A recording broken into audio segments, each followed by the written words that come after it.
আজ আমরা আলোচনা করব পলিটিকে নিয়ে। আগের ক্লাসে আমরা আলোচনা করেছি 21 পর্যন্ত আর্টিকেলকে। আজ আমরা আলোচনা করব 21 এ কে। ওকে, চলো দেখে নেওয়া যাক 21 এ কি বলছে। 21 এতে বলা আছে আর্টিকেল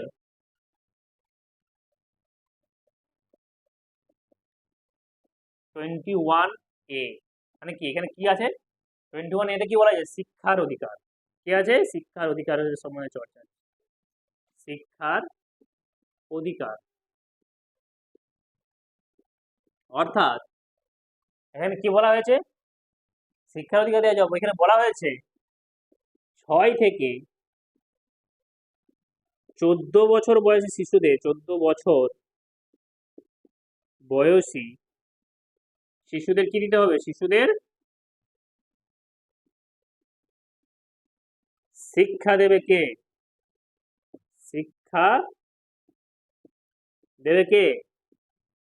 সরকার, মানে স্টেট। স্টেটকে আদেশ দেওয়া হয়েছে। কাকে আদেশ দেওয়া হয়েছে? যে কি করবে?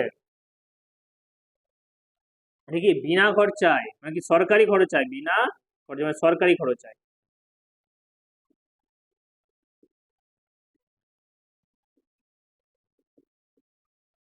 সরকার আমাদেরকে সেই খরচা, সে কি আমাদের যেমন সরকারি স্কুলে আমরা পড়তে পারি। এছাড়া কি আছে? এটা যখন আমাদের সংবিধান রচনা হয় তখন কিন্তু এটাকে এখানে রাখা হয়নি 21 এ কে। অর্থাৎ এই শিক্ষার অধিকার ছিল আমাদের ডিপিএসপি তে, অর্থাৎ ডিপিএসপি 45 এ ছিল এটা। কিন্তু 2002 সালে, কারণ সেই সময়তে ভারতের সরকার আর্থিক অবস্থা সেরকম থাকেনি যে সবাইকে শিক্ষা দিতে পারে। তাই পরে যখন আর্থিক অবস্থা স্টেবিলিটি হয়েছে, সরকার যখন স্টেবিলিটি হয়েছে, মানে দেশের আর্থিক অবস্থার কি বিকাশ হয়েছে, তখন সরকার তাকে সংবিধান সংশোধনের মাধ্যমে তাকে মূল অধিকারে এনেছে। মূল অধিকার সংবিধান সংশোধন করেছিল কবে? এটা মনে রেখো, এটা হচ্ছে 86তম সংবিধান সংশোধন, 86তম সংবিধান সংশোধন দ্বারা, সংবিধান সংশোধন দ্বারা দ্বারা এটা হয়েছিল কবে? 2002 এডিতে। ঠিক আছে, সংশোধন দ্বারা কি করা হয়? একে মূল অধিকারে আনা হয়, একে মূল অধিকারে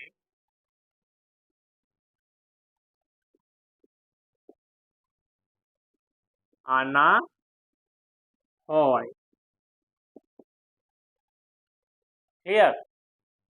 মনে থাকবে, এটা হয়েছিল কি 2002 সালে। ওকে, এবং এর জন্যই এর জন্য কি শুরু হয়? সর্বশিক্ষা অভিযান। অভিযান শুরু। ক্লিয়ার? মাথায় ঢুকেছে এটা? যে সমস্ত আর্টিকেলে এই এটা যুক্ত থাকবে, জানবে কি সেটা কোনো সংবিধান সংশোধনের মাধ্যমে তাকে আনা হয়েছে। ক্লিয়ার? যেমন হচ্ছে 51 এ, সেটা কি প্রথমে হচ্ছে ফান্ডামেন্টাল, সেটা মূল অধিকার, সেটা আমার মেন যে পার্ট, মৌলিক কর্তব্য, সেটা সেখানে থাকে, পরে তাকে যুক্ত করা হয়েছে সংবিধান সংশোধনের মাধ্যমে। আর্টিকেল 22। এবার কি বলছে? আর্টিকেল 22, দেখি আর্টিকেল 22 কে বলছে।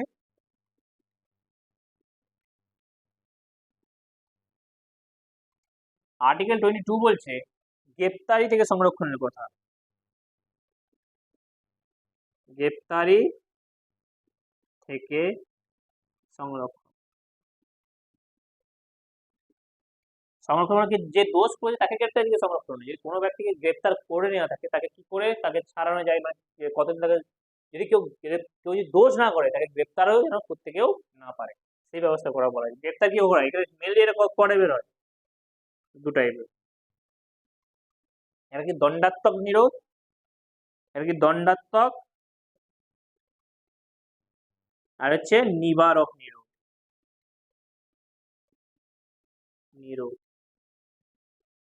এই নিবারক নিরোধটা হচ্ছে পুরো হচ্ছে কত, আমাদের নিবারক নিরোধ যেটা এনেছিল 19 সালে রাওলাট অ্যাক্ট, এর জন্য কি এনেছিল? এতে কি দোষ হয়ে গেলে এই দণ্ডাত্মক নিরোধ করা হয়, নিরোধ এটাকে প্রয়োগ করা হয় যে কেউ দোষ করে ফেলেছে। আর এটা কি, এই নিবারক নিরোধ প্রয়োগ করা হয় যদি দোষ করার আগে, অর্থাৎ যদি কোনো কেউ এমন কোনো ব্যক্তি যেটা হচ্ছে ভাষণ টাষণ দিয়ে কি বিবাদ বা কোনো ওর জন্য, কোনো ব্যক্তির জন্য পরে পরে কোনো কি বড় কোনো অঘটন ঘটাতে পারে বা কোনো সমস্যার সৃষ্টি করতে পারে, তাদেরকে ওই দোষটা করার আগেই তাকে তুলে নেওয়া হয়। তাদের সেই ক্ষেত্রে তাকে কি হচ্ছে নিবারক নিরোধ বলা হয়। এটা মেনলি ইউজ করা হয় পলিটিশিয়ানদের ওপর। যেমন জম্মু কাশ্মীরের যে সরকার জম্মু কাশ্মীরে যখন চিহ্ন সত্ত্ব হাঁটানো হয়, তখন জম্মু কাশ্মীরের পলিটিশিয়ানদেরকে কি করেছে নিবারক নিরোধের মাধ্যমে তাদেরকে গৃহবন্দী করা হয়েছে।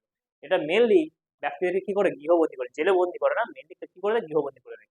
এর সাহায্যে নিবারক নিরোধে মিনিমাম কোনো কাউকে তুলে মিনিমাম 3 মাস তাকে কি বিনা কোর্টে বিনা উকিলে আপিল করতে, না উকিল দেবে না হচ্ছে তোমাকে কোনো কি যা কোর্টে তুমি নিয়ে যাবে, সেটা 3 মাস পর্যন্ত তাকে জেলে ভরে রাখবে। এবং যদি সরকার চায় তবে সেটাকে আরো এক্সটেনশন করতে পারে, সরকারের অনুমতিতে সেটা আরো এক্সটেনশন করা যেতে পারে।